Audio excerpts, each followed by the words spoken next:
Bonjour à tous et merci de nous retrouver pour le premier numéro de la revue des Unes de cette semaine.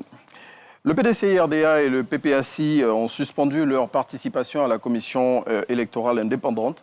Les deux partis l'ont annoncé le vendredi dernier et sur les raisons de cette décision, le PDCI, selon Abidjan 24, évoque de nombreuses irrégularités sur la liste électorale provisoire, soulignant l'incapacité avérée de la commission à organiser des élections justes, inclusives, transparentes et crédibles, ainsi que son refus du dialogue politique.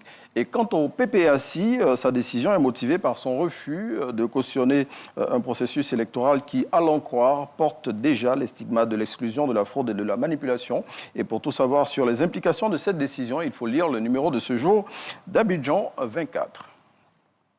Tidjane Thiam sera le seul et unique candidat à la convention du Parti démocratique de Côte d'Ivoire du 16 avril. L'information est tombée à l'issue de la période de dépôt des candidatures qui s'est tenue du 8 au 10 avril 2025.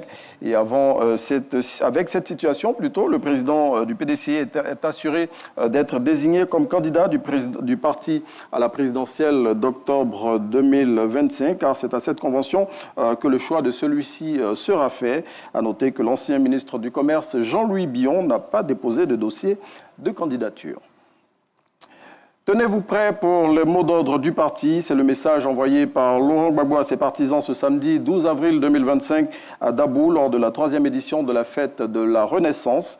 Selon l'Inter, au cours de cette activité à laquelle a pris part plusieurs partis politiques et mouvements de la société civile tels que le PDCI, le Front populaire ivoirien et le Social-démocratique Front du Cameroun, le président du Parti des peuples africains Côte d'Ivoire a envoyé des piques au Premier ministre Robert Begré-Mambé.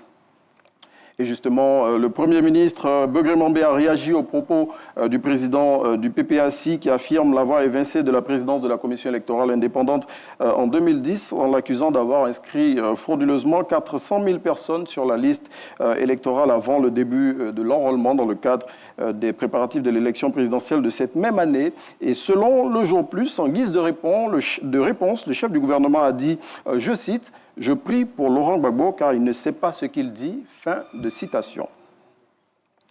L'anniversaire de la crise post-électorale de 2010-2011 en Côte d'Ivoire a été commémoré le vendredi 11 avril et à cette occasion, des stèles mémorielles ont été inaugurées en mémoire des victimes de cette crise qui a endeuillé la Côte d'Ivoire. L'érection de ces monuments, selon la régionale, s'inscrit dans le processus de réparation symbolique mis en œuvre par le Fonds au profit des victimes de la Cour pénale internationale en collaboration avec l'État ivoirien et ses partenaires. Et puis Faustin Eouman, le Super Ebony 2024, journaliste en service au quotidien d'État Fraternité Matin.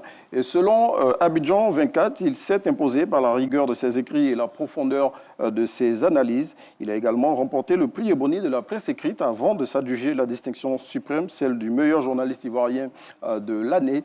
À noter que la RTI s'est adjugé 2 prix à cette soirée des Ebony par l'entremise de Georgette Ido de RTI 2 et Ahmed Silué de Radio Côte d'Ivoire. C'est ici qu'on s'arrête pour ce numéro de la Revue des Unes.